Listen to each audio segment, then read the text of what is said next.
सदाशिवसमारम्भां शङ्कराचार्यमध्यमाम् अस्मदाचार्यपर्यन्तां वन्दे गुरुपरम्परां श्रुतिस्मृतिपुराणानाम् आलयं करुणालयं नमामि भगवत्पादं शङ्करं लोकशङ्करं शङ्करं शङ्कराचार्यं केशवं बादरायणं सूत्रभाष्यकृतौ वन्दे भगवन्तौ पुनः पुनः ईश्वरो गुरुरात्मेति मूर्तिभेदविभागिने व्योमवद्व्याप्तदेहाय दक्षिणामूर्तये नमः।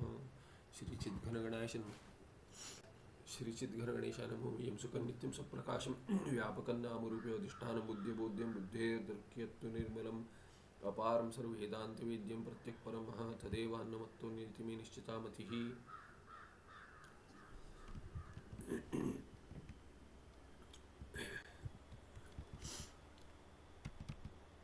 ठीक है, 217। तो अब तक बता दिया ये कि प्रतिबिंब सत्वगुण होने के कारण संभव है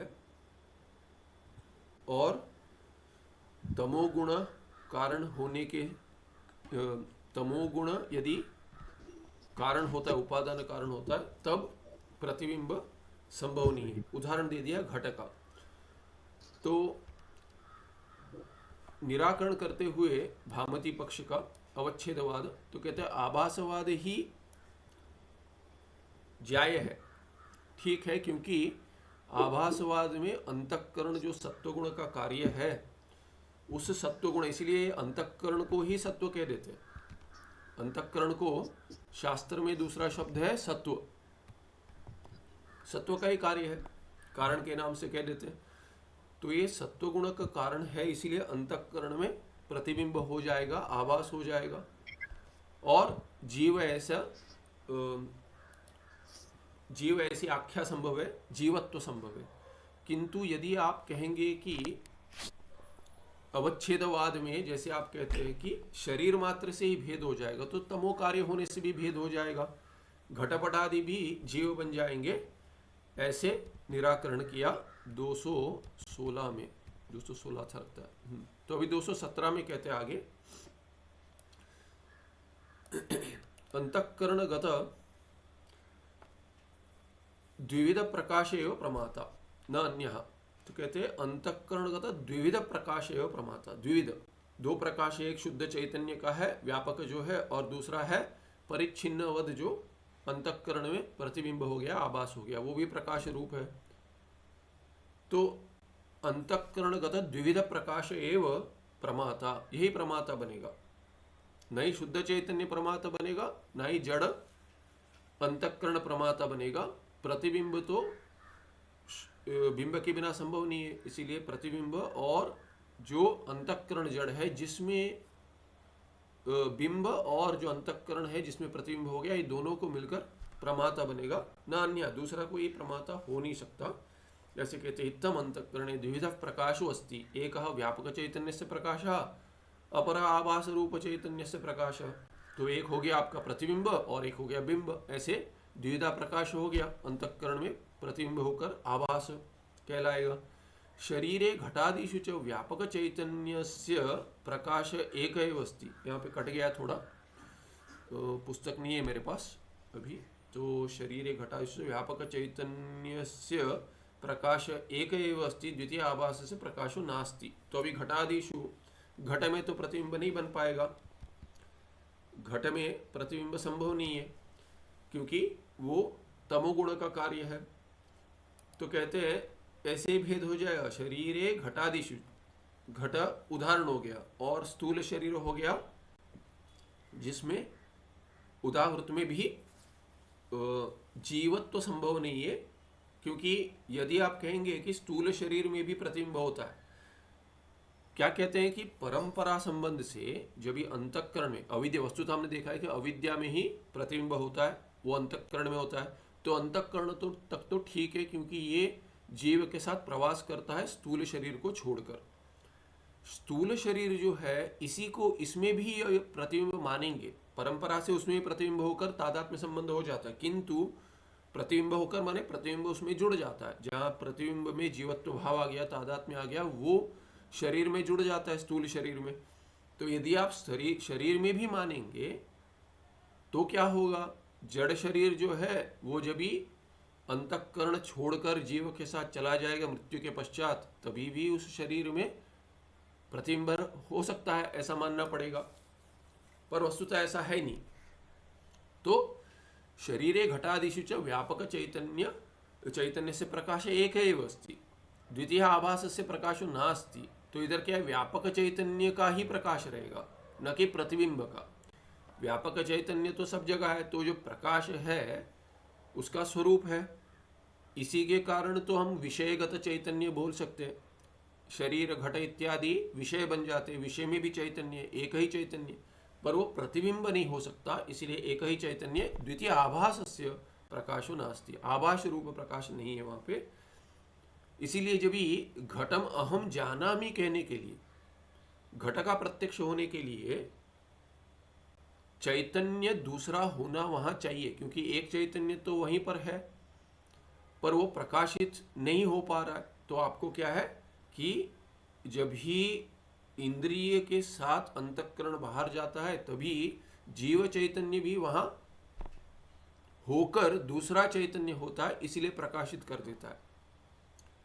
अविद्या को हटाकर वृत्ति के द्वारा प्रकाशित कर देता है। तो अभी जो चैतन्य वहां प्रकाशित कर रहा है, वहां पे चैतन्य है, एक चैतन्य, वो जो प्रकाशित कर रहा है वहां पे ये चैतन्य जुड़ गया। इसीलिए क्या, ये अविद्या हटाकर वृत्तिगत चैतन्य, अविद्या हटाकर विषयगत चैतन्य प्रकाशित कर देता है। विषयगत चैतन्य ही प्रकाशित करता है उसको, वृत्ति तो जड़ है, जब हमने देखा था पहले।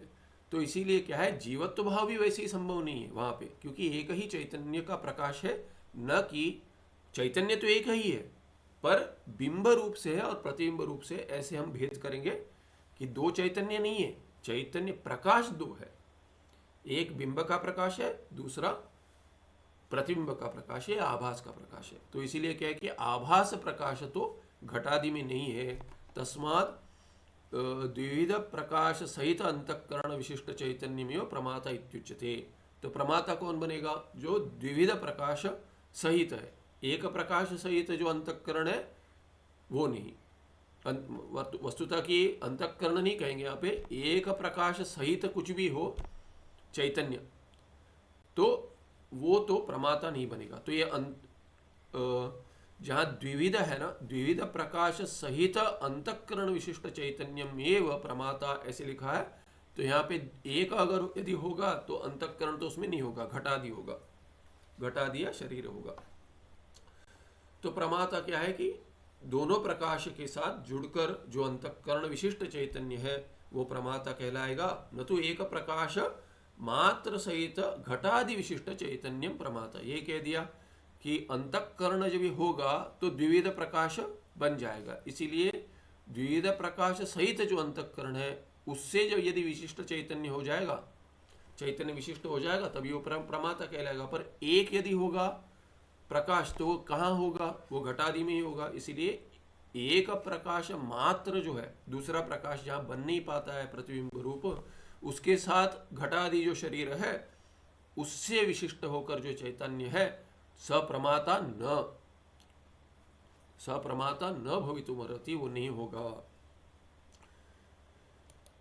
आगे कहते हैं, माता जी आपका आरोग्य ठीक है? थोड़ी पीड़ा में दिख रही है कुछ। क्या कह रहे हैं, समझ नहीं आ रही। आपका आरोग्य ठीक है? हाँ हाँ ठीक हूँ। ठीक है ना, कुछ थोड़ा पीड़ा में दिख रही थी बीच में, तो इसीलिए पूछा। ठीक है, थैंक यू।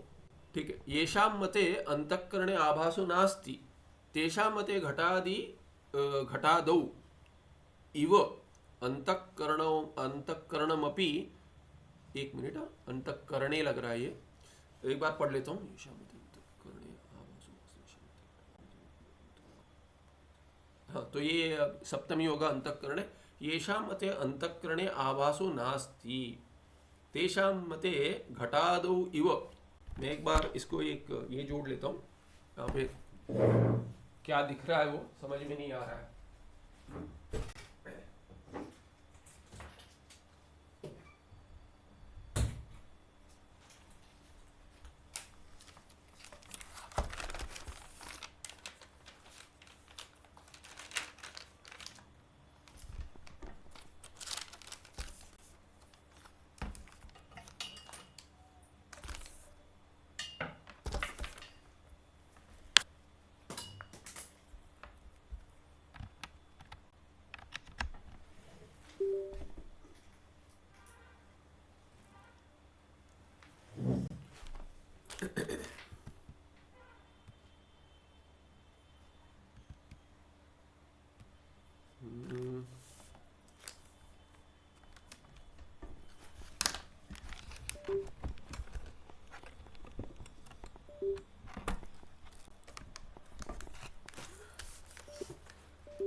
ठीक है, यहाँ पे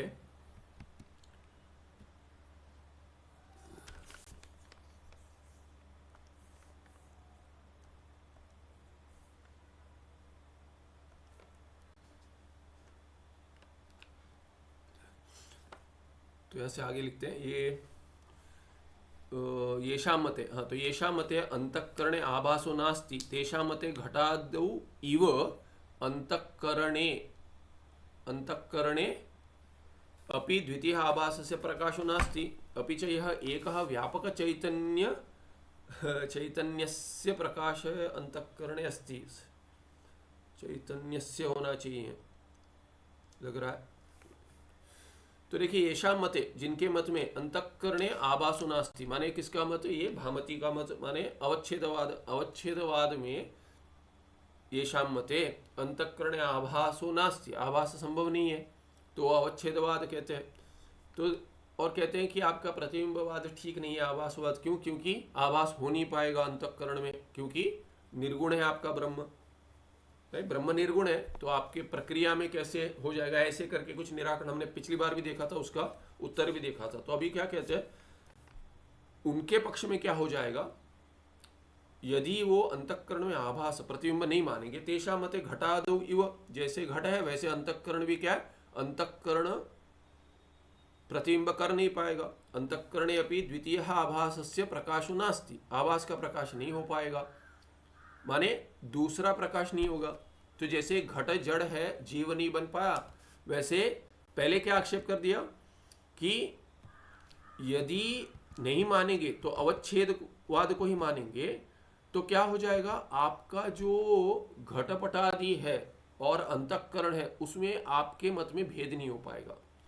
उसका क्या दोष हो जाएगा उसके बाद? यदि आप अंतःकरण में प्रतिबिंब को नहीं मानते और क्या करते हैं, तो एक तो क्या प्रतिबिंब नहीं मानते, इसका अभी कह रहे हैं आभास नहीं मानते। उसके पहले क्या कह दिया कि यदि आप अवच्छेदवाद को ही मानते हो, तो अवच्छेदवाद में जैसे अंतःकरण वैसे ही घट जड़ है, और घट जैसे अंतःकरण होकर, माने दोनों जड़ होकर, जैसे घट आकाश में भेद कर देता है वैसे अंतःकरण आकाश में भेद करेगा।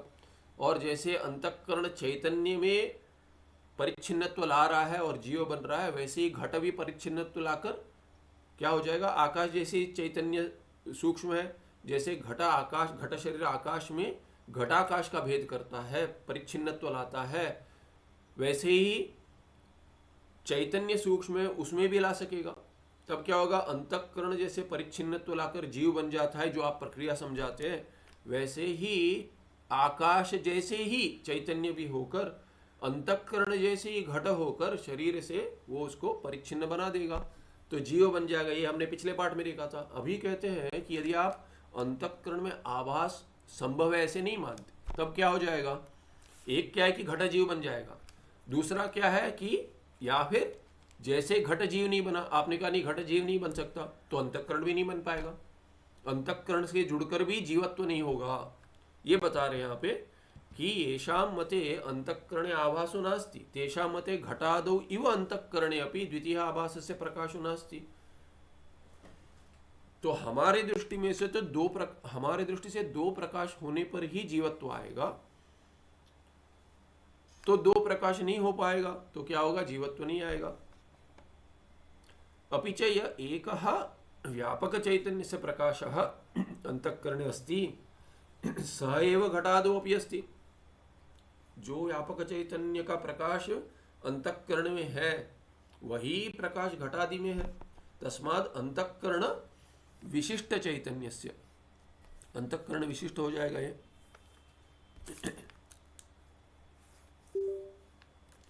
ये अंतःकरण विशिष्ट है, विशिष्ट क्या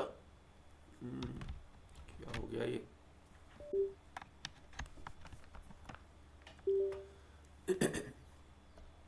तो ये अंतःकरण विशिष्ट चैतन्य जो है,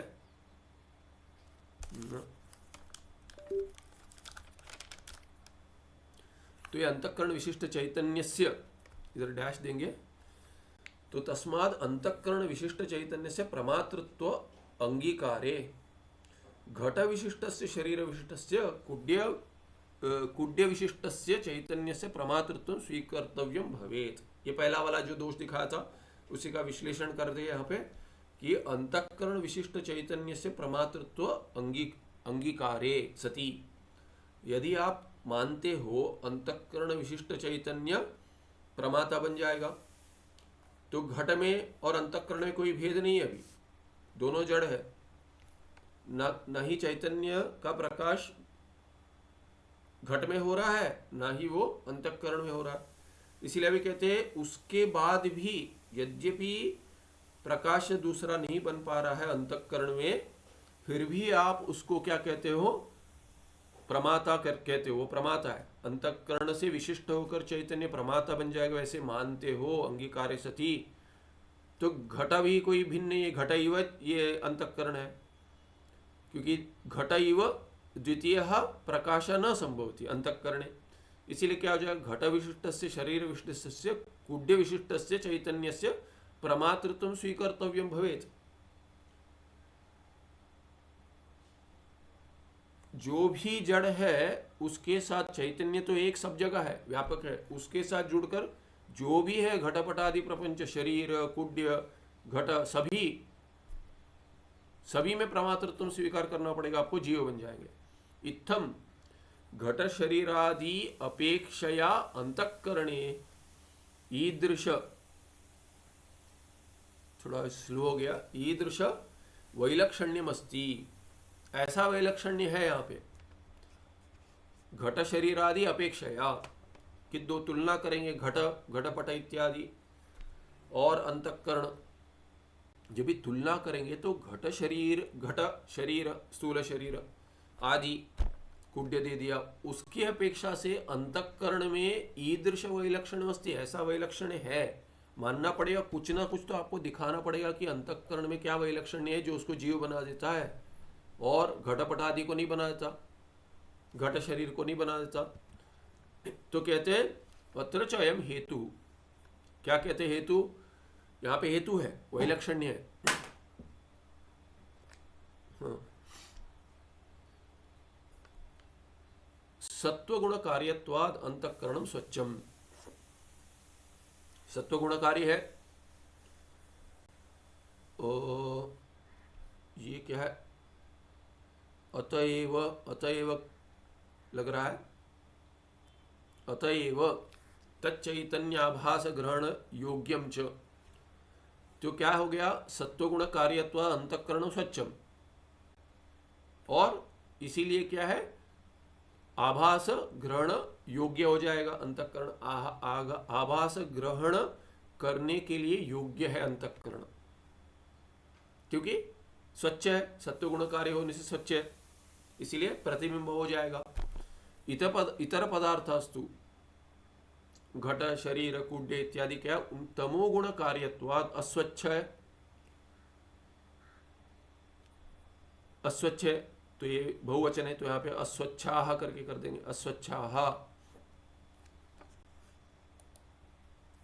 तो ये अस्वच्छ है,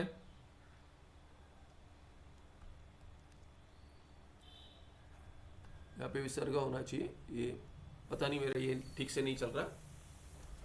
तो अतएव ते चैतन्याभास ग्रहण अयोग्याश्च, तो ये जो इतर पदार्थ है वो तमोगुण के कार्य होने से हेतु बन जाएगा, वो तमोगुण कार्यत्वात् हेतु हो, क्या हो जाएगा, अस्वच्छा, स्वच्छ नहीं है, स्वच्छ नहीं है तो क्या होगा, प्रतिबिंब नहीं कर पाएंगे चैतन्य का, इसलिए चैतन्य के आभास प्रतिबिंब ग्रहण के अयोग्य है, ये भेद हो जाएगा। इत्थमेव वैलक्षण्यम, आभास ग्रहण योग्य अंतःकरण विशिष्ट चैतन्यम, आभास, तो ये आभास ग्रहण योग्य जो अंतःकरण है, क्योंकि सत्व का कार्य है, स्वच्छ है, इसीलिए क्या है, ये विशिष्ट चैतन्य क्या है, चैतन्यमेव प्रमाता इति अभिधीयते, इसीलिए केवल अंतःकरण विशिष्ट चैतन्य को प्रमाता कहते हैं, वही जीव बनेगा संसारी, न कि घट शरीर इत्यादि इति अभिधीयते, न तो आभास ग्रहण अयोग्य घटादि विशिष्ट चैतन्यम प्रमातृ भवति, तो प्रमाता नहीं हो पाएगा, ये नपुंसकलिंग इसलिए प्रमातृ होना चाहिए शब्द, यहाँ पे प्रमाता नहीं होगा, प्रमातृ होगा। विशिष्ट चैतन्य प्रमाता कह सकते, प्रमातृ या प्रमाता ही कह देंगे, तुलना के लिए प्रमाता ही ठीक होगा। तो प्रमाता प्रमाता न भवति, आभास ग्रहण अयोग्य जो घटादि विशिष्ट चैतन्य वो प्रमाता नहीं बन पाएंगे। अतएव आभासवाद श्रेयान, इसीलिए आभासवाद श्रेष्ठ है, न तो अवच्छेदवाद। अवच्छेदवाद में त्रुटियां देखिए, कोई भी प्रक्रिया जो है वो इदम इत्थम करके बिना दोष के नहीं दिखा सकती, कोई ना कोई तो दोष होगा, कोई ना कोई तो दोष दिखा सकता है। बहुत बहुत तर्क लगाकर आप बता देंगे तो भी कुछ ना कुछ तो कह देगा, इस दृष्टि से तो ठीक नहीं लग रहा है, कुछ ना कुछ तो दिखा सकते हैं। जैसे कहेंगे there is no perfect person, कुछ कहेंगे तो भी अरे कुछ ना कुछ तो दोष दिखा देंगे मनुष्य होने से। तो क्या है, चैतन्य से भिन्न जो है इसमें सब मिश्रित है। ये कोई भी उदाहरण कुछ ना कुछ तो भिन्नता उसमें होनी चाहिए उदाहरण में। यदि भिन्नता नहीं होगी उदाहरण में, प्रक्रिया में कोई उदाहरण लेकर समझाएंगे चैतन्य ऐसा है, चैतन्य जैसा है वो एक ही है, उसके जैसा कुछ नहीं है। तो चैतन्य जैसे ये है करके दिखाएंगे तो कोई तो 1 2 3 4 ऐसे सामान्य कुछ माने एक एक विशिष्ट कुछ लेकर, विशेष कुछ लेकर ऐसे आप उदाहरण बनाएंगे। तो क्या होगा कि यदि उदाहरण और उदाहृत चैतन्य में साम्य है, ऐसा साम्य कि कोई भेद नहीं दिखा सकते, तो क्या वो चैतन्य ही होगा। कुछ ना कुछ तो भेद होगा। जैसे जुड़वे होते हैं तो जुड़वों के बीच में भेद नहीं होगा तो कैसे कहेंगे ये है, ये राम है, ये श्याम है, ये क्या है, सीता है, ये गीता है, कैसे कहेंगे। कुछ ना कुछ तो भेद होगा, वो माता पिता को पता होगा क्या भेद है, बाकियों को नहीं दिखेगा, सहज अभ्यास होकर दिखेगा। नहीं तो एक ही होगा, दोनों में भेद कैसे करेंगे, दो है करके कह ही नहीं पाएंगे, एक साथ दिखेंगे तभी कह पाएंगे। तो ये उदाहरण जो है, उदाहरण में जो विशेष है वो ऐसा विशेष होगा, माने कुछ तो भिन्नता होगी, उसको लेकर आप दोष नहीं दिखा सकते। यदि वो नहीं होगा तो चैतन्य बन जाएगा। जैसे ये जुड़वे का उदाहरण ठीक नहीं है, दो भिन्न है। अभी देखिए ये कहते हैं कि जो विष्णु उपासक है, विष्णु का उपासक क्या है, तो कहते हैं नारायण का उपासक जो है वो स्वयं ये कहते हैं कि क्या एक जो मोक्ष माना गया है, मोक्ष माने अनित्य, मोक्ष तो एक ही है, नित्य होना चाहिए, किंतु मुक्ति में भी कुछ भेद करते हैं, सारूप्य, सालोक्य इत्यादि, सामीप्य और सायुज्य, ऐसे 4 है। तो सायुज्य को कोई यही मुक्ति मानते हैं कि जो अद्वैत मुक्ति है उसको सायुज्य भी कह देते हैं। किंतु जो बाकी 3 है, एक ही लोक में होना, सालोक्य मुक्ति, इष्ट देवता के साथ एक ही लोक में होना, सामीप्य समीप होना, और सारूप्य वही रूप प्राप्त करना। तो भगवान नारायण जो है, यदि किसी उनके भक्त को चाहिए कि सारूप्य मुक्ति चाहिए और उसके लिए साधन करता है, और सारूप्य मुक्ति मिलती है, माने भगवान नारायण जैसे दिखते वैसे ही ये दिखता है, तो माता लक्ष्मी जी भेद करेंगी ना दोनों में, कैसे भेद करेंगी। सारूप्य एक ही रूप नहीं होगा। तो कहते हैं उनके पास जो ये है कुछ कहते हैं भूल गया कि जो पहनते हैं वो भेद होगा उतना। जो आभूषण पहनते एक, उसका नाम मैं भूल गया, तो वो वही, यदि आपको पता हो तो पता है, तो ये वो आभूषण नहीं होगा, रूप होगा पूरा, पर एक आभूषण भिन्न होगा, वो केवल भगवान नारायण के पास होगा, उससे तो भेद हो जाएगा। क्योंकि माता लक्ष्मी ने मना कर दिया कि ऐसे ही भक्तों के साथ आप चले जाएंगे तो मेरे लिए कौन बचेगा। तो ये सभी ऐसा नहीं, कुछ तो भेद रखना पड़ेगा। वैसे यहाँ पे क्या कि चैतन्य की तुलना में दूसरा कुछ नहीं हो सकता, कुछ ना कुछ तो भेद होगा। प्रक्रिया आप कोई भी बना लो, और ये हर उदाहरण में ऐसा है। भगवान भाष्यकार कहीं कहते हैं, गीता भाष्य में कहे तो उदाहरण का लक्षण नहीं दे देते। उदाहरण क्या है, वो कहते उदाहरण वो है जो एक देश की समानता दिखाकर बाकी अंश में भी सिद्ध करते थे। एक अंश में समानता दिखाकर इसके जैसे इसीलिए ऐसा है करके बाकी अंश में समानता नहीं होगी तो भी ऐसा ही करके उदाहरण उदाहरण में एकता कर देता है। किसी अंश को लेकर सामान्यता दिखाते और बाकी अंश में हो जाती है, इसी को उदाहरण कहते हैं, नहीं तो उदाहरण बन ही नहीं पाएगा। तो वैसे ही ये उदाहरण कुछ तो लेकर प्रक्रिया बनाते हैं समझाने के लिए, जीव कौन है, ईश्वर कौन है, मोक्ष क्या होता है इत्यादि, साधन क्या है। इसके लिए क्या है कि जो कम दोष वाला है उसी को हम कहेंगे कि वो ज्येष्ठ है। तो ऐसे क्या है कि यहाँ पे अतएव आभासवाद श्रेयान न तो अवच्छेदवाद, इस पे एक टिप्पण है वो देख लेते हैं।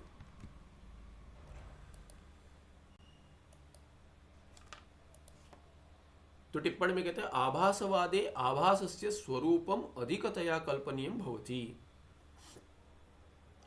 तो आभासस्य स्वरूपम अधिकतया कल्पनीयम भवति, अवच्छेदवादे न इत्थम माने ये कल्पना करते समय कुछ कल्पना करनी पड़ती है, चैतन्य तो प्रत्यक्ष का विषय नहीं है। तो समझाने के लिए कुछ तो उदाहरण लेकर जब भी समझाते हैं तो आभासवाद में स्वरूप क्या है, अधिक माने कल्पना योग्य बनता है, इसीलिए कल्पनीयम, कल्पनीयम यहाँ पे अनियर प्रत्यय, इसको योग्यता ले सकती है अर्थ में।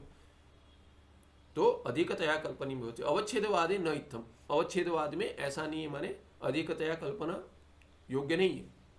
यद्यपि आभासवादे गौरवम अवच्छेदवादे लाघवम च, अभी कल्पनीय माने कल्पना योग्य करके अर्थ ले दिया, पर वस्तुतः क्या कह रहे हैं कि श्रेय कैसे बनेगा, इस पे पूर्व पक्ष पढ़ रहे टिप्पणकार, इस पे एक पूर्व पक्ष ले रहे हैं। क्या कह रहे हैं कि कल्पना अधिकतया यदि करनी पड़ेगी, अभी योग्यता अर्थ में तो हो जाएगा, पर कल्पनीय में क्या है कि अधिकतया दे दिया, अधिक कल्पना योग्य नहीं कह रहे हैं वो, मैंने योग्य करके समझा दिया, पर वस्तुतः क्या है आक्षेप कर रहे हैं।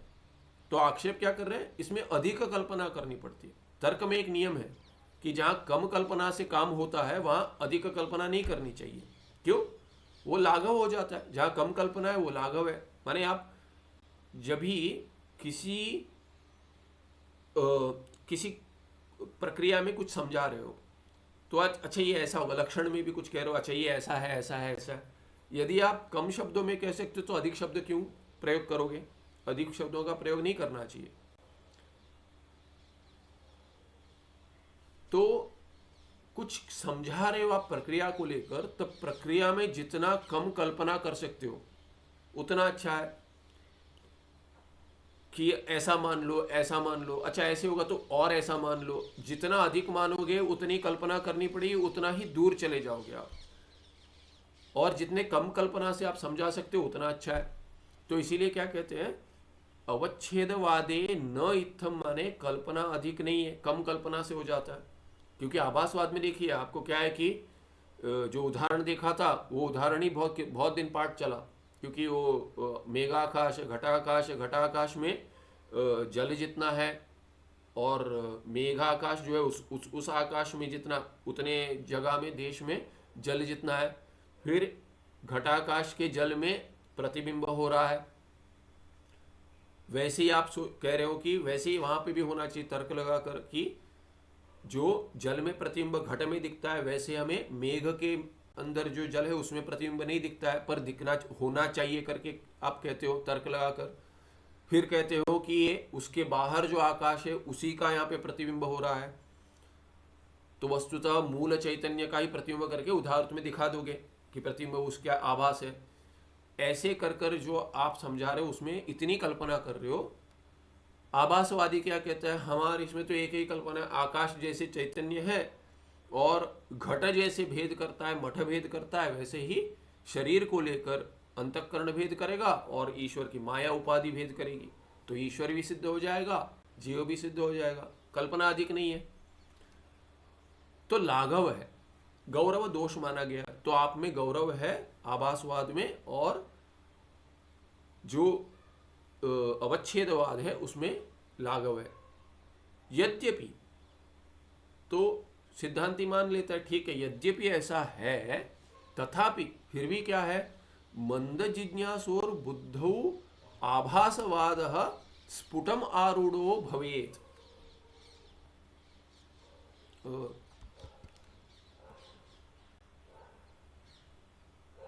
आभासवाद जो है तो कहते हैं आभासवाद जो है ये मंद जिज्ञासु, जो धीरे समझता है, 4 बार बताना पड़ता है फिर भी कहता है, इसमें तो 4 बार पर्याप्त नहीं है। जैसे श्वेत केतु को ही उत्तम अधिकारी मानना पड़ेगा आज के इसमें, कि जो चारों वेद का अभ्यास कर कर आए हैं, पंडित है, और कुछ किया ही नहीं है, ब्रह्मचारी अवस्था में घर पर थे, उससे भगा कर गुरुकुल माने भगाया पिता, जाओ ऐसे अब्राह्मण जैसे घर पे नहीं बैठना है, नहीं तो कहेंगे हमारे कुल में कोई ब्रह्म बंधु करके कहते हैं, कोई कह रहे ब्रह्म बंधु, बहुत बढ़िया नाम दे दिया। वस्तुतः बढ़िया नाम नहीं है। ब्रह्म बंधु माने क्या, ब्रह्म का अर्थ है ब्राह्मण, और ब्रह्म बंधु माने ब्राह्मण का बंधु, माने वो क्या कहता है, मेरे बंधु सब ब्राह्मण है, माने कह नहीं पाता कि मैं ब्राह्मण का आचरण नहीं है, बंधु सब ब्राह्मण है, ऐसे कहता अरे मेरे बंधु ये है, उनकी अपने बारे में कुछ कह नहीं पाता तो बंधुओं के बारे में कह देता ऐसे ऐसे मेरे बंधु है, तो उसको ब्रह्म बंधु कहते हैं। तो पिता कहते हैं बेटे को ये ब्रह्म बंधु होकर नहीं रहना है, हमारे कुल में कोई नहीं हुआ, इसीलिए कह कि जाकर उपनयन कर लो और सीख लो। ऐसे जो जिसको भगा के गुरुकुल, वो 12 वर्ष के बाद आता है, चतुर्वेद पंडित बनकर आता है और इतना गर्व है। वैसे वाले श्वेत को भी 9 बार उपदेश, महावाक्य ही 9 बार लगा, उसके बाद विश्लेषण लगा। तो इसीलिए क्या है कि ये बार बार कहना पड़ता है। तो अभी कहते तो ये सभी मंद और अधम अधिकारी होते, मंद अधम अधम अधम मध्यम इत्यादि ऐसे बहुत सारे भेद करेंगे, तो उपनिषद में ही नहीं मिलते। उत्तम अधिकारी बहुत कहीं एक आध शुकाचार्य इत्यादि मिल जाते। तो ये तथापि मंद जिज्ञासो बुद्धौ आभासवाद स्फुटम आरूढ़ो भवेत इति अनेन अभिप्रायेण। तो ये अभी कल्पनीय में योग्यता अर्थ दिखा रहे जी। कल्पनीय की योग्यता माने यद्यपि अधिक कल्पना करनी पड़ती है, फिर भी क्या है, गौरव दोष होने पर भी दूसरा कोई उपाय नहीं है मंद जिज्ञासु के लिए, मंद अधिकारी के लिए। ये स्पष्ट समझ में आ जाता है। इसीलिए क्या है कि अधिक कल्पना से यदि स्पष्ट समझ में आता तो गौरव दोष न दोषाय भूषणाय एव, तो वो आभूषणी मैंने उस स्तुति करनी चाहिए। बहुत सारा विश्लेषण कर कर भी यदि समझ में आ गया तो अच्छा है। लाघव से यदि समझ में नहीं आया, कितनी बार भी बताया तो भी कुछ काम का नहीं है। लाघव दोष, बिना दोष के यदि फल ही नहीं मिल रहा है तो दोष लेकर ही फल मिल जाए। थोड़ा कष्ट लेकर यदि मिल रहा है फल तो वही ठीक है करके कह रहे स्फुटम आरूढ़ो भवेत इति अनेन अभिप्रायेण। क्योंकि मंद अधिकारी को भी समझ में आया, इसीलिए क्या करते हैं, आभासवाद स्तूयते। स्तूयते माने क्या कह दिया, देखिए जो आचार्य है ये वो कांची संप्रदाय के है, तो क्या कहते हैं कि ये स्तुति है। ऐसा नहीं मानिए कि यही ठीक है, ऐसा नहीं है, उससे भी मुक्ति हो जाएगी। आभासवाद भी ले लीजिए, यदि आपको समझ में आ रहा है, आभासवाद अच्छा लग रहा है और आपको आभासवाद अच्छा लग रहा है, ठीक है। यदि आपको अवच्छेदवाद ठीक लगा, अवच्छेदवाद भी ठीक है, अवच्छेदवाद से ही मुक्ति हो जाएगी। ऐसा नहीं है कि अच्छा है ये उससे श्रेयस्कर है इसीलिए उसी को लेकर के। यदि आपको आभासवाद की जगह यदि अवच्छेदवाद से समझ में आ रहा है तो उसको लेकर चलिए। भाष्यकारादीनाम अपि अयमेव आशय। तो कहते हैं भाष्यकारादीनाम अपि अप्ययम, तो अच्छा मकार आगे है,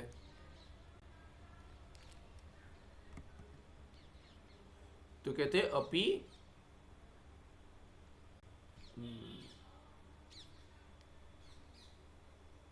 ये अप्ययम, ये कर देंगे यहाँ पे अप्ययम एव आशय।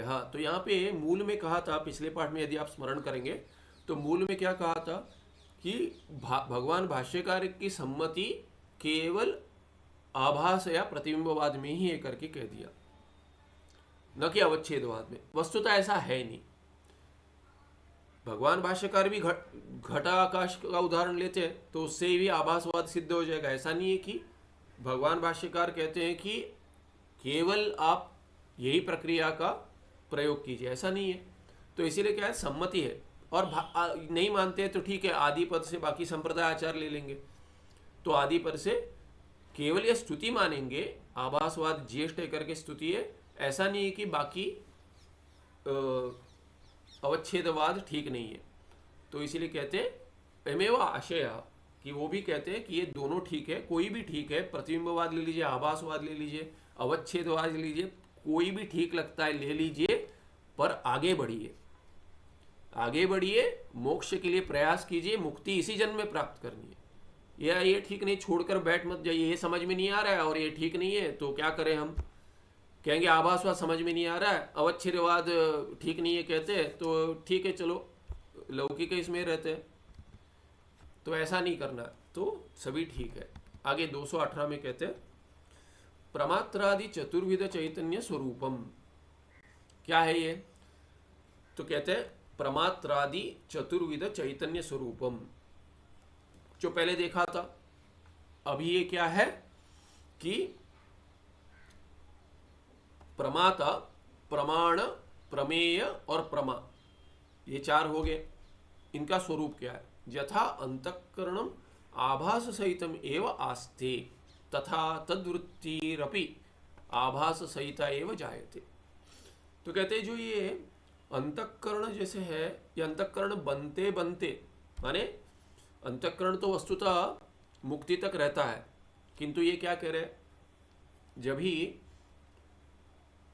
कल्प के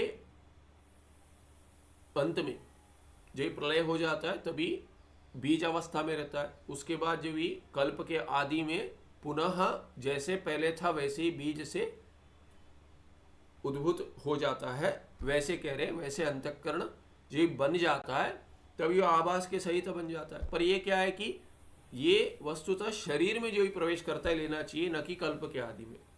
तो शरीर में जो भी प्रवेश करता है तो ये मानेंगे कि अरे अंतःकरण का शरीर में प्रवेश हो गया, उसको क्या गया, अरे जन्म हो गया। तो ये क्या है कि वो जब भी अंतःकरण उत्पन्न होता है तो चैतन्य का आभास होना ही पड़ेगा। वो कल्प के आदि में ले लीजिए या मन उत्पन्न मान लीजिए शरीर में, तो ये पहले समझा दिया था, अंतःकरण बनेगा। जैसे आप सोचिए कि कोई दर्पण बना रहा है, तो यदि अंधेरा होगा तो दर्पण नहीं बना पाएगा, कहीं प्रकाश तो होगा, प्रकाश में ही बनाएगा। तो दर्पण जो बनाया तो दर्पण बनने के बाद उसमें प्रतिबिंब हो रहा है कि बनाते बनाते ही हो रहा है? दर्पण के बनते बनते ही प्रतिबिंब हो जाएगा। तो वैसे ही क्या है कि अंतःकरण यदि चैतन्य का आभास बनाने के योग्य है तो अंतःकरण बनते बनते ही आभास बन जाएगा, वस्तुतः दूसरा प्रवेश नहीं है। इसीलिए क्या है कि तदेव सृष्ट्वा तदेव तत्सृष्ट्वा तदेव अनुप्राविशत, ये जो श्रुति है अनुप्रवेश श्रुति, उसका ये प्रवेश चैतन्य का कैसा हुआ? तो कहते हैं कि अंतःकरण बनते बनते अंतःकरण में जो प्रतिबिंब के रूप में प्रवेश हुआ उसी को ही प्रवेश कहेंगे, वस्तुतः चैतन्य का दूसरा प्रवेश नहीं है। प्रतिबिंब तो और प्रतिबिंब का दूसरा प्रवेश नहीं है, उसको प्रवेश कहते हैं क्योंकि वो बनते बनते हो गया। आप केवल चैतन्य ने शरीर बनाया करके देख रहे हो किंतु उसका प्रतिबिंब नहीं देख रहे हो आप, इसलिए श्रुति कह देती है तत्सृष्ट्वा तदेवानुप्राविशत, वो सृष्टि कर कर स्वयं उसी में प्रविष्ट हो गया, उसने प्रवेश कर लिया चैतन्य ने। तो वैसे यहाँ पे यथा अंतःकरण आभास सहितम एवं आस्ते, कि आभास के सहित ही होता है अंतःकरण, तथा वैसे ही क्या तद्वृत्तिरपि आभास सहिता एव जायते, जब ये घटपटादि वृत्ति उत्पन्न होती है तभी अंतःकरण का ही परिणाम है। तो अंतःकरण का परिणाम जो है, जैसे कि आप सोचिए दर्पण है और दर्पण का क्या है, दर्पण का भाग कर सकते, विभाग टूट गया समझिए, या सोचिए कि जैसे क्या कहते हैं ये, जैसे पजल जोड़ते हैं ना, ऐसे वो पजल होता है उसमें वो जोड़ देते हैं, इसको ये टुकड़े होते हैं, उसको जोड़कर आपको एक बड़ा सा चित्र बनाना है, चित्र होता है ये कौन सा चित्र है, तो टुकड़े दे देते हैं, उसको जोड़कर बनाना है, जैसे मैप बनाते हैं वैसे। तो वैसे सोचिए कि वैसे आपका दर्पण है, उसमें छोटे छोटे टुकड़े हैं, उसको भिन्न कर सकते हैं वैसे, तो भिन्न करेंगे तो उसमें भी प्रतिबिंब बनेगा। आप एक ऐसा प्रतिबिंब बन रहा है, उसको अभी एक इसको हटा देंगे, उसमें प्रतिबिंब बनेगा, इसमें भी बने, इसमें देखिए इसमें भी प्रतिबिंब बनेगा दर्पण के टुकड़े में। तो वैसे ही कि यदि अंतःकरण का परिणाम होकर यदि उत्पन्न हो रहा है, वृत्ति उत्पन्न हो रही है, तो वृत्ति अंतःकरण का ही परिणाम है। तो वृत्ति में भी अंतःकरण में जैसे भिन्न भाग में जैसे प्रतिबिंब बना हुआ है, आभास बना हुआ है, वैसे ही चैतन्य का आभास बन जाएगा उसके भाग में भी, जो वृत्ति के रूप में परिणमित हो गया, परिणाम जिसने ले लिया, उसमें भी प्रतिबिंब होगा, आभास होगा। इसीलिए आभास सहिता एव जायते, आभास के साथ ही उत्पन्न हो जाएगी वृत्ति भी अंतःकरण में। आभास सहित वृत्ति विशिष्ट चैतन्यम प्रमाण चैतन्यम इत्युच्यते। तो ये क्या है, आभास के साथ जो चैतन्य है विशेषण बन जाएगा और चैतन्य बन जाएगा विशिष्ट। तो उस चैतन्य को जो आभास के साथ है उसको कहेंगे प्रमाण चैतन्यम। जैसे प्रमाता हो गया वैसे प्रमाण चैतन्यम। अभी कहते घटादि विषय अंतःकरण, घटादि विषयाकार अंतःकरण वृत्त्यारूढ़ चैतन्यम प्रमा इति। और ये आ गया है पहले। तो घटादि विषय आकार अभी वृत्ति बन गई, और वृत्ति में क्या है, विषय का आकार बन गया। विषय का आकार की वृत्ति जो है, ये वृत्ति आभास सहित है, और ये क्या करेगी, घट को विषय बनाएगी, घट का विषय है, इसीलिए वैसे ही घटाकार वृत्ति उत्पन्न हुई है, उसमें तो आभास बन गया, उसको कहेंगे प्रमाण। और जो यहाँ पे घट विषय बन गया, तो घटादि विषय आकार अंतःकरण वृत्ति आरूढ़, वृत्ति क्या अंतःकरण का परिणाम है, उसको उसका विषय कौन है, घटादि है। तो घटादि विषय बना हुआ जो अंतःकरण का परिणाम लेकर वृत्ति बनी है, उसमें जो आरूढ़ चैतन्य उसको प्रमा कहेंगे, केवल वृत्ति को प्रमाण कहेंगे, और जो विषय सहित है उसको विषय सहित जो चैतन्य उसको कहेंगे, माने घटादि विषय आकार अंतःकरण वृत्ति आरूढ़ चैतन्य को प्रमा कहेंगे। और प्रमा क्या है, स्मरण कराते यथार्थ ज्ञानम इति वा उच्यते। तो यथार्थ ज्ञान है प्रमा, तो इसीलिए उसको यथार्थ ज्ञान भी कह देते। माने ये क्या है, वृत्ति रूप ज्ञान है, न कि चैतन्य रूप है। शुद्ध चैतन्य को भी ज्ञान ही कहेंगे, सत्यम ज्ञानम अनंतम ब्रह्म। पर ये प्रमा किसको कहते हैं, ये यथार्थ ज्ञान को प्रमा कहते हैं, न कि भ्रम ज्ञान को, ना ही वृत्ति रहित को, वृत्ति के साथ जो है उसी को कहते हैं। प्रमा यह साधनम इंद्रियम प्रमाणमिति कथ्यते। और ये प्रमा का साधन जो है उसको प्रमाण कहते हैं, इंद्रिय को। ऊपर जो प्रमाण चैतन्य कह दिया, प्रमाण चैतन्यम कह दिया, और अभी क्या है कि भेद करते प्रमाणम जो कहते हैं वो प्रमा का करण है, तो ये इंद्रिय जो है उसको प्रमाणम कह देंगे। अत्र इदम नियम, अभी क्या कहते इसमें कुछ आगे और समझाते हैं। और प्रमेय कह देंगे, विषयगत चैतन्य उसको प्रमेय कह देंगे, तो चार भेद हो जाएगा। अभी कहते अत्र इदम नियम विषयाकार वृत्त्यारूढ़ चैतन्यम प्रमा इति कीर्त्यते। जो पहले कह दिया कि विषय आकार वृत्ति में जो चैतन्य है, वृत्तिगत जो चैतन्य उसको प्रमा करके कहते हैं, कथन करते उसका। तत्र चैतन्य से स्वरूपतः नित्यत्वात् न इंद्रिय जन्यत्व संभवा। अभी ये जो प्रमा कह दी, ये प्रमा जो है वो चैतन्य रूप प्रमा है, माने विषयाकार वृत्ति आरूढ़ चैतन्य, पर चैतन्य को ही प्रमा कहते हैं। तो चैतन्य स्वरूपतः नित्य है। ये पूर्व पक्षी ने आक्षेप किया था, आप में तो चैतन्य ही ज्ञान है, तो आप कैसे कहते उत्पन्न है और प्रमा कहते उसको, और प्रमा उत्पन्न होकर प्रमा का करणम प्रमाण बनेगा। तो बोले चैतन्य नित्य है, उत्पन्न कैसे होगा, उत्पन्न नहीं होगा तो प्रमाण कैसे कर्ण बनेगा, कर्ण जैसे जो जनक होगा उसका, तो प्रमा का जो जनक है, कर्ण है, वो कैसे आप कहेंगे, क्योंकि प्रमा तो नित्य होगी चैतन्य रूप होने से, ज्ञान रूप होने से, और ज्ञान का अर्थ चैतन्य आपके सिद्धांत में। तो उसका उत्तर अभी जो दिया था वही कह रहे, तत्र चैतन्य से स्वरूपतः नित्यत्वात्, स्वरूप से ही चैतन्य नित्य है, तो प्रमा चैतन्य भी नित्य होना चाहिए। तो कहते नहीं, ये विषयाकार अंतःकरण वृत्ति आरूढ़ जो चैतन्य वो प्रमा है तो चैतन्य ही, पर उसको उपाधि ले ली कोई, तो विशिष्ट हो गया, विशेषण सहित है, इसीलिए वो क्या है कि विशेषण सहित तो उत्पन्न हो जाएगा, क्योंकि विशेषण अंश उत्पन्न है, विशेष तो उत्पन्न नहीं है, वो तो नित्य ही है। पर विशेषण सहित जो विशेष्य है वो विशिष्ट कहलाएगा, तो विशिष्ट को उत्पन्न मानेंगे। तो कहते हैं तत्र चैतन्य से स्वरूपतः नित्यत्वात् न इंद्रिय जन्यत्व संभव, तो इंद्रिय से तो उत्पन्न प्रमा नहीं होगी, क्योंकि विषयाकार भी कभी बनेगा। यहाँ पे विषय का आकार ले लिया, पर इंद्रिय ही बाहर जा रहा है, अंतःकरण को लेकर जा रहा है, तो इंद्रिय कर्ण बनना चाहिए। तो यहाँ क्या कहते हैं, चैतन्य नित्य है तो इंद्रिय कैसे कर्ण बनेगा? बनेगा, क्योंकि विशिष्ट चैतन्य जो है विशेषण सहित है, विशेषण अंश में उत्पन्नता है, वो उत्पन्न हो रहा है। विशेष अंश तो उत्पन्न नहीं हो रहा, वो नित्य है, पर विशेषण के साथ जो विशिष्ट हो गया वो उत्पन्न है। तभी कहेंगे ये इंद्रिय कर्ण बन जाएगा। तो कहते हैं अतश्च प्रमा चैतन्यम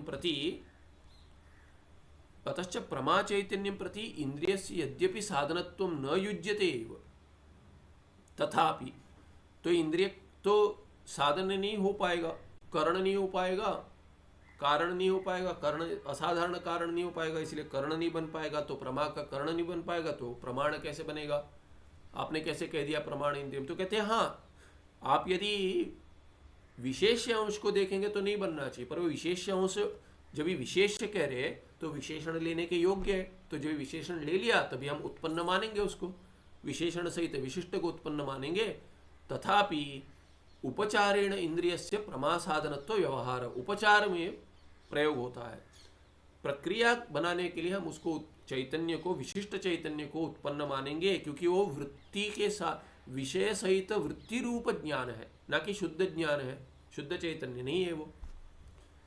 तथा ही उपाधि शून्य चैतन्य प्रमा व्यवहार अभावात विषयाकार वृत्ति उपहित चैतन्य एव तद व्यवहाराच चैतन्ये प्रमा शब्द प्रवृत्तौ विषयाकार वृत्तेः उपाधित्वात् तस्याः वृत्तेः इंद्रियजन्यत्वात् तादृश वृत्ति उपहित प्रमां प्रति अपि इंद्रियस्य साधनत्व व्यवहारः। लंबा वाक्य। तथा ही उसको स्पष्ट करते हैं कि उपाधि शून्य चैतन्य माने शुद्ध चैतन्य, वहां पे उसके विषय में, विषय उपाधि शून्य चैतन्य, सप्तमी क्या है? विषय सप्तमी। उपाधि शून्य चैतन्य विषय, कि उपाधि शून्य चैतन्य जो उसके विषय में प्रमा व्यवहार अभावात, प्रमा का व्यवहार संभव नहीं है, क्योंकि उपाधि से शून्य जो चैतन्य है वो तो शुद्ध चैतन्य, शुद्ध चैतन्य को प्रमा नहीं कहते, हम व्यवहार नहीं करते, ऐसा व्यवहार होता नहीं। शब्द व्यवहार, व्यवहार माने शब्द प्रयोग, प्रमा का शब्द प्रयोग जिसमें होता है वो शुद्ध चैतन्य है ही नहीं, तो शुद्ध चैतन्य के विषय में प्रमा ऐसा शब्द का व्यवहार होता ही नहीं। अभावात विषयाकार वृत्ति उपहित चैतन्य एव तद व्यवहाराच, तद व्यवहार, तद माने प्रमा, ये प्रमा व्यवहार शब्द प्रयोग किसके संदर्भ में होता है, किस विषय में होता है? विषयाकार वृत्ति उपहित चैतन्य, चैतन्य की उपाधि क्या है या विशेषण क्या है? विषयाकार वृत्ति है। विषयाकार वृत्ति के साथ जुड़कर जो चैतन्य है उसी को, उसी के संदर्भ में, उसी के विषय में तद व्यवहार प्रमाहार व्यवहार होता है। इसीलिए पंचमी हेतु तद व्यवहाराच माने प्रमा व्यवहाराच कस्मिन् विषये? विषयाकार वृत्ति उपहित चैतन्य विषये एव, न तो शुद्ध चैतन्य। उपाधि रहित चैतन्य न भवति, विषयाकार वृत्ति उपहित चैतन्य एव प्रमा व्यवहार होता है। प्रमा व्यवहारात् चैतन्य प्रमा शब्द प्रवृत्तो विषयाकार वृत्ते है उपाधित्वात्, तो इसमें क्या है? चैतन्य प्रमा शब्द प्रवृत्तो, तो चैतन्य में प्रमा शब्द की प्रवृत्ति किसके कारण हुई? उपाधि के कारण हुई। बिना उपाधि के प्रमा व्यवहार शब्द का व्यवहार नहीं होता। और जब ही चैतन्य में प्रमा व्यवहार होता है तो वो किसके कारण होता है? विषय माने उपाधि सहित जो चैतन्य है उसमें प्रमा शब्द का व्यवहार होता है, प्रयोग होता है, शुद्ध चैतन्य में नहीं होता। तो उसके लिए कारण क्या हो गया? अभी स्पष्ट है कि विषयाकार वृत्ते है उपाधित्वात्, उसमें प्रमा शब्द की प्रवृत्ति में, प्रमा शब्द प्रवृत्ति चैतन्य में ही हो रही है, शुद्ध चैतन्य में नहीं हो रही है, विशिष्ट चैतन्य में हो रही है, उपहित चैतन्य में हो रही है। इसीलिए उपहित चैतन्य में यदि प्रमा शब्द की प्रवृत्ति हो रही है, शुद्ध चैतन्य में नहीं हो रही है, तो उपाधि कारण बना।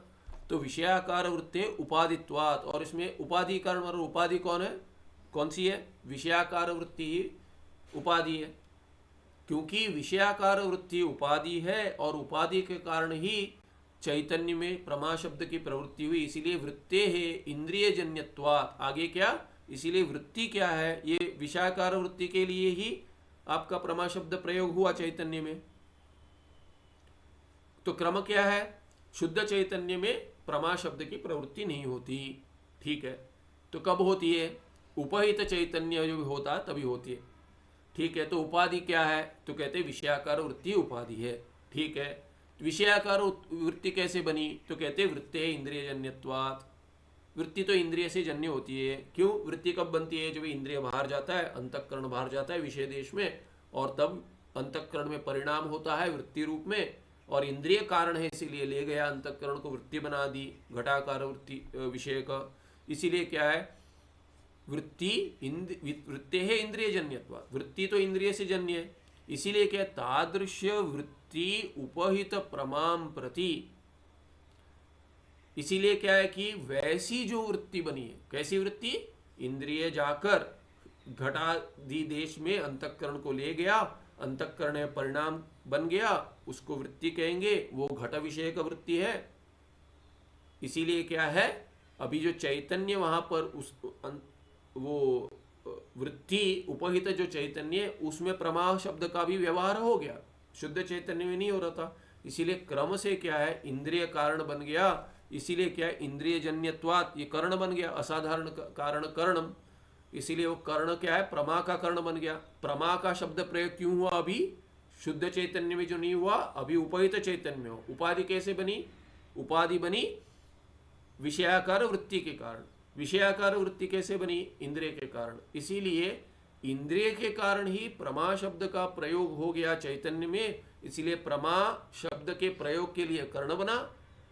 प्रमा रूप जो ज्ञान है चैतन्य, प्रमा रूप चैतन्य जो है, वृत्ति रूप चैतन्य जो है, उसके लिए ये कारण बना और असाधारण कारण बना, इसीलिए कर्ण बन गया, और प्रमा का कर्ण बन गया, इसीलिए इसको प्रमाण कहेंगे।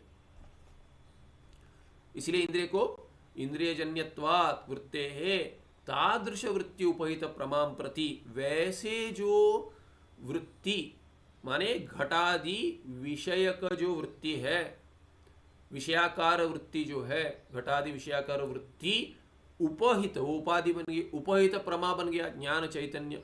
तो उपहित प्रमाम प्रति अपि इंद्रिय से साधनत्व व्यवहार, इसलिए उसके प्रति भी साधनत्व व्यवहार हो जाएगा। ये साधन है इंद्रिय, इसलिए प्रमाण बन जाएगा। साधन माने कर्ण, प्रमाकरणम प्रमाणम, प्रमायाः करणम, प्रमा का जो साधन है कर्ण है, उसको क्या प्रमाण कहते हैं। इसलिए साधनत्व व्यवहार प्रमाण व्यवहार हो जाएगा। इत्थम एव इंद्रियम प्रमा साधनम इति व्यवह्रियते। इसीलिए इस प्रकार से इंद्रिय को प्रमा का साधन कह देते, और वो क्या है, वही प्रमाण है। नहीं अंतःकरण परिणामः सर्वे अपि प्रमात्वेन व्यवह्रियन्ते। अंतःकरण के जो जो परिणाम है सबको प्रमा करके नहीं कहते हम, किंतु शरीर अंतस्थम अंतःकरणम विषय रूप घटादि देश पर्यंतम दीर्घी भावापत्ति रूपम परिणामम प्राप्नोति सपरिणाम एव प्रमाणमित्युच्यते। अंतःकरण में जो जो परिणाम है उस सभी को प्रमा करके नहीं कहते हम। अंतःकरण में और क्या प्रमाण होता है, ये और कौन सा परिणाम होता है? बहुत सारे परिणाम होते हैं अंतःकरण में। अनुभव से हमको पता है कि क्या क्या परिणाम होता है। मन ठीक नहीं है, कुछ हो रहा है, उसको प्रमा कह देंगे? नहीं कहेंगे। माइंड क्रिएट्स इमोशंस, वो इमोशंस जो है वो सब अंतःकरण के परिणाम है। ह्री भ्री धी इत्यादि बहुत सारा दे दिया, उपनिषद नहीं दे दिया। भीति भी परिणाम है, भीति प्रमाण नहीं है। सुख दुख लज्जा, लज्जा के रूप में परिणाम होता है, लज्जा ये नहीं है, प्रमाण नहीं है, माने प्रमा नहीं है लज्जा को। तो इसीलिए क्या है, ये सब जो भी परिणाम है उसको प्रमा नहीं कहते। नहीं अंतःकरण परिणाम सर्वे अपि प्रमात्वेन व्यवह्रियन्ते, माने अंतःकरण परिणाम सर्वे अपि अंतःकरण परिणाम प्रमात्वेन न व्यवह्रियन्ते। यदि ये अभी भाष्य की शैली है, माने ये जो शैली है ये यदि समझ नहीं आ रही है तो आपको अन्वय करके समझना पड़ेगा। कह रहा हूँ कि क्योंकि मैं पढ़ते जा रहा हूँ आज थोड़ा, तो नहीं तो ये कैसे करना पड़ेगा आपको। सर्वे अपी, तो प्रथमा ये न जो है वो सब जाएगा तिंगंत के साथ, तिंगंत अंत में आएगा, तो इसका अन्वय करने का जो आपको ठीक लगता है कीजिए। वैसे सर्वे पहले आएगा क्योंकि अंतःकरण परिणामा, सर्वे करके नहीं कि सर्वे, हम जब ये लिखेंगे तो कैसे लिखेंगे, तो कहते सर्वे अपि अंतःकरण परिणामा ऐसे लिखेंगे। सर्वे पहले आएगा, अंतःकरण परिणाम विशेष है, सर्वे माने सामान्य है, इसीलिए वो सामान्य पहले जाएगा। उसमें क्या सामानाधिकरण में तो प्रथमा बहुवचन है, तो कहेंगे सर्वे अपि अंतःकरण परिणामः प्रमात्वेन नहीं व्यवह्रियन्ते, ऐसे अन्वय करके समझ कर देखिए। तो धीरे धीरे धीरे पढ़ते पढ़ते समझ आता है, नहीं तो अन्वय करके समझना पड़ता है, तब तक अन्वय करके समझना पड़ता है। तो अब तक बहुत किया, अभी थोड़ा आगे बढ़ते हैं, इसीलिए अभी कम कर देंगे। नहीं अंतःकरण पर सर्वे अपि प्रमात्वेन व्यवह्रियन्ते, माने ये न तो इतना तो है कि न को लेके आके तिंगंत के साथ जोड़ दीजिए, न न न च इत्यादि। तो ये अंतःकरण के सभी परिणाम जो है उनको प्रमा करके नहीं कहते। तो क्या होता है, तो भेद क्या बनाएंगे आप, तो कहते हैं किंतु शरीर अंतस्थम अंतःकरणम, ये शरीर के भीतर जो अंतःकरण है भीतर ही नहीं रहता, क्या होता है, विषय रूप घटादि देश पर्यंतम दीर्घी भाव आपत्ति रूपम परिणामम प्राप्नोति। तो ये क्या है कि जो देखा था हमने प्रक्रिया में कि बाहर जाता है, इंद्रिय द्वारा जो बाहर जाता है अंतःकरण, बाहर जाता है मैंने दीर्घी भाव प्राप्त करता है, शरीर को बिना छोड़े बाहर तक जाता है, और जो परिणाम प्राप्त करता है उस परिणाम को ही जो विषयाकार में उसी को हम कहेंगे वो प्रमाण है। सपरिणाम है वो प्रमाण में उच्यते, उसी को प्रमाण कहेंगे, न कि किसी और को। विषय सह मिलितस्य अंतःकरणस्य विषय समानाकारो यह परिणामः तस्य प्रमा इति व्यपदेशः।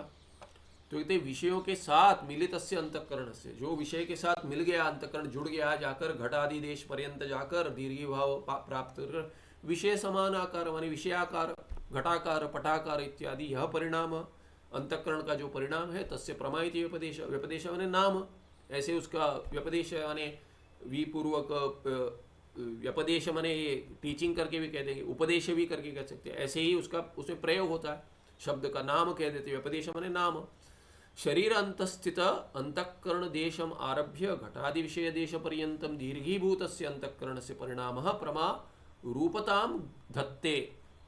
तो क्या कहते हैं, शरीर अंतस्थित, शरीर के भीतर जो अंतःकरण है वो अंतःकरण शरीर देश में, तो शरीर देशम आरभ्य, वहां से शुरू होकर क्या है, घटादि विषय देश पर्यंतम, दीर्घी भाव को समझा रहे कि घटादि यहां से शुरू होकर घटादि विषय देश के में अंत होता है, उसको दीर्घी भाव कहते। वैसे ही दीर्घी भूतस्य अंतःकरण से, वैसे दीर्घी भाव जो प्राप्त कर लिया, दीर्घ हो गया जो अंतःकरण, उसका जो परिणाम है वो प्रमारूपताम धत्ते, उसको ही प्रमारूप प्राप्त कर लिया ऐसे कहते हैं, उसको हम प्रमारूप के नाम में प्रयोग करते हैं उसका। तस्मात् प्रमायः प्रमाण रूप अंतःकरण वृत्तेश्च न अधिको भेदो अस्ति।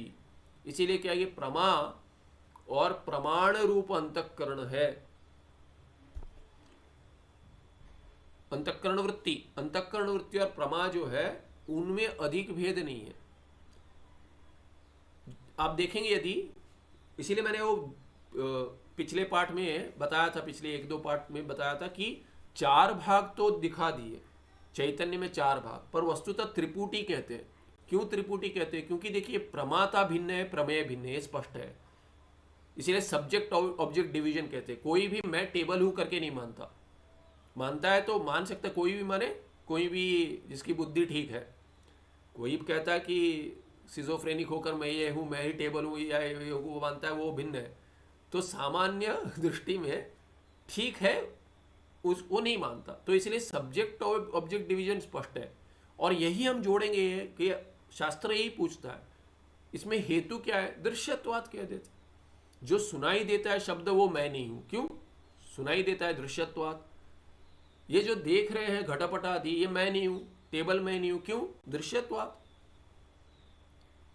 हेतु ले आकर शास्त्र समझाता है। जो मैं खाना खा रहा हूं, भोजन जो खाते समय रसन इंद्रिय से ग्रहण कर रहा हूं, अरे ये मीठा है, ये कड़वा है, ये है, वो है, मैं नहीं हूं, क्यों नहीं हूं, दृश्यत्वात्। क्योंकि रसन इंद्रिय के द्वारा दृश्य होता है। दृश्य माने देखना केवल नहीं, प्रत्यक्ष होता है। वैसे ही क्या है, स्पर्श कर रहा हूं, ये मैं नहीं हूं, किसी को स्पर्श कर, क्यों? क्योंकि स्पर्शन योग्य है, त्वच योग्य है, माने उसका विषय बन रहा है, इसीलिए क्या है कि वो दृश्यत्वात् हेतु। वैसे ही क्या है, कुछ सूंघ रहा हूं मैं, ये मैं नहीं हूं, क्यों नहीं हूं? क्योंकि यही कारण है, प्रत्यक्ष, सूंघने से प्रत्यक्ष हो रहा है, इसीलिए जिसको मैं ऑब्जेक्टिफाई कर रहा हूं दृश्यत्वात् हेतु, वही हेतु है, उसीलिए गंध ग्रहण कर रहा हूं, वो मैं नहीं हूं। तो शास्त्र पूछता है, शरीर दिखता है, शरीर का गंध ग्रहण होता है, शरीर पांचों इंद्रियों से आप ग्रहण कर रहे हो, तो शरीर कैसे तुम हो गए? तो लोक में क्या है कि जो अपने आप को घटपट आदि मान लेता है, उसको तो तुम पागल खाने भेज देते हो। तो तुम भी इस पागल खाने में इसीलिए हो, संसार के पागल खाने में इसीलिए हो, क्योंकि शरीर को अपने आप मानते हुए देखते हो। तो जो ज्ञानी है वो देखेगा, वो तो करुणा से कह देता है, अरे ये तो संसारी, ठीक है, चलो ठीक है। पर वस्तुता क्या है कि पागल ही कहना पड़ेगा, क्योंकि अगर ऐसे तुलना से आप देखोगे कि जो मैं नहीं हूँ, वो अपने आप को मैं मानता है, उसको सिजोफ्रेनिक कहते हो, अरे इसको तो साइकेट्रिक वार्ड में होना चाहिए।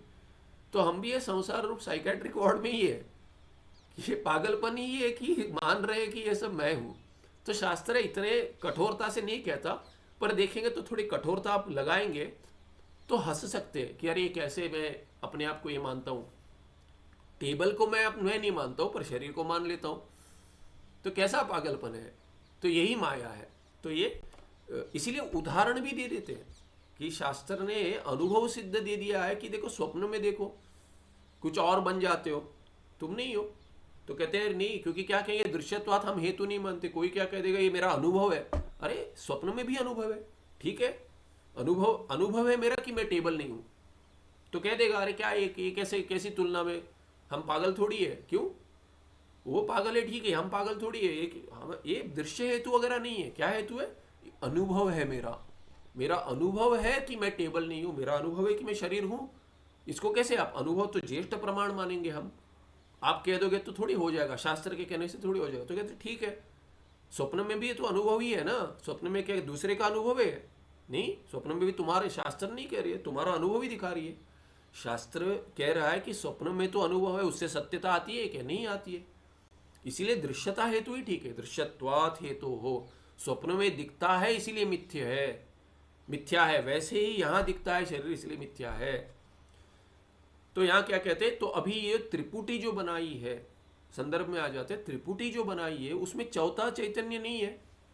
आगे जा रहा है पाठ, तो ये केवल ये समाप्त कर देता हूं। तो कहते हैं ये जो त्रिपुटी, उसमें क्या है कि प्रमाण, प्रमाता और प्रमेय, इनमें तो शुद्ध भेद है। इसी संदर्भ में ये जो दृश्यत्वात् हेतु ले आया था मैं, अभी क्या है, ये बीच में तीसरा क्या है, तीसरा या तो प्रमाण ले लीजिए या तो प्रमा ले लीजिए, बहुत ही पास है। क्योंकि प्रमाण क्या है और प्रमा क्या है? प्रमाण तो देखिए ऊपर देखिए, प्रमाण और प्रमेय में भेद क्या है कि क्यों समीप है, दोनों में से कोई भी ले सकते हैं। तो क्योंकि कहते हैं ये घटादि विषय आकार अंतःकरण वृत्ति आरूढ़ चैतन्यम प्रमा, और ऊपर प्रमाण चैतन्य जो कह दिया कि आभास से तो वृत्ति विशिष्ट चैतन्य। तो वृत्ति विशिष्ट चैतन्य और वृत्ति में घटादि विषय जोड़ देंगे। अभी जो वृत्ति की बात करते हैं तो विषयाकार वृत्ति कहते हैं, विषयाकार वृत्ति कहते हैं, या कोई तो आकार बन रहा है। अभी सुखाकार वृत्ति है, सुख भी विषय बन रहा है, तो सुखाकार वृत्ति कहेंगे, उसको प्रमा नहीं कहते। पर विषयाकार वृत्ति, घटाकार, बाहर देश में जो है घटापट आदि, उस आकार की जो वृत्ति उसको प्रमा कहते हैं। इसीलिए दोनों में भिन्नता जैसे हो रही है, वैसे दिखा रहे प्रमाण और प्रमा व्यवहार कहाँ होता है, माने वृत्ति में ही प्रमाण और प्रमा का व्यवहार हो रहा है। जो वृत्ति आपके विषय के साथ जुड़कर प्रकाशित हो रही है, विषय प्रकाशित कर रही है, चैतन्य माने वृत्ति में जो अंतर्गत प्रकाश है, वही प्रकाश अभी उस विषय को भी प्रकाशित करेगा, उसको हम प्रमा कहेंगे। और विषय को छोड़कर देखेंगे तो उसको प्रमाण कहेंगे। तो वही वृत्ति है और वही इंद्रिय उसके लिए कारण बन रहा है। इसीलिए वस्तुतः इंद्रियों में गौण प्रयोग है, प्रमाण का, वो दिखला दिया। क्योंकि इंद्रिय प्रमा के लिए क्रम से, परंपरा से कारण बन रहा है, वृत्ति तो साक्षात कारण बन रही है। तो वृत्ति में जो प्रमाण करके व्यवहार है, इंद्रिय में गौण है, वृत्ति में मुख्य है। और वृत्ति में यदि आपने विषय जोड़ दिया, विषयारूढ़ चैतन्य, विषयाकार अंतःकरण वृत्ति आरूढ़ चैतन्य, उसको प्रमा कहेंगे। तो प्रमा और प्रमाण बहुत समीप है। यही इसीलिए पहले ये 3 ही है, 4 नहीं है करके मैं जो बतला रहा था। 4 तो है, पर त्रिपुटी जो बनती है उसमें 3 ही जुड़ जाते हैं, चौथे का भेद नहीं गिनते, या तो प्रमा गिनी या तो प्रमाण गिनी। तो यहाँ पे क्या कह दिया कि आगे ये जो कह दिया कि विषय से मिलित से अंतःकरण से विषय समानाकारो यह परिणाम तस्य प्रमा इति व्यपदेश शरीर अंतस्थित अंतःकरण देशम आरभ्य घटादि विषय देश पर्यंत दीर्घीभूत से अंतःकरण से परिणाम प्रमा रूपताम दत्ते। तो प्रमा और प्रमाण जो है ये जो है बहुत ही समीप है। तो कहते हैं तस्मात् प्रमा या प्रमाण रूप अंतःकरण वृत्तेश्चन अधिको भेदो अस्ति, अधिक भेद नहीं है दोनों में। इसके आगे और अगले पाठ में देखेंगे अनेन क्रमेण इत्यादि। सुखम नित्यम स्वप्रकाशम व्यापकं नाम रूप अधिष्ठानं बुद्धे बोध्यं बुद्धेर्दृक्यत्व निर्मूल अपारं सर्ववेदांत वेद्यं प्रत्यक परम मह तदेव अन्नमत्तोन्यति में निश्चिता मति ही। कोई प्रश्न है क्या? क्षमा कीजिए, आज भी 5 मिनट देर हो गई मुझे, बोलना भूल गया था मैं तभी। कुछ प्रश्न है पहले पार्ट से भी? ठीक है, चलिए नमस्ते, धन्यवाद, अगले पार्ट में मिलते हैं।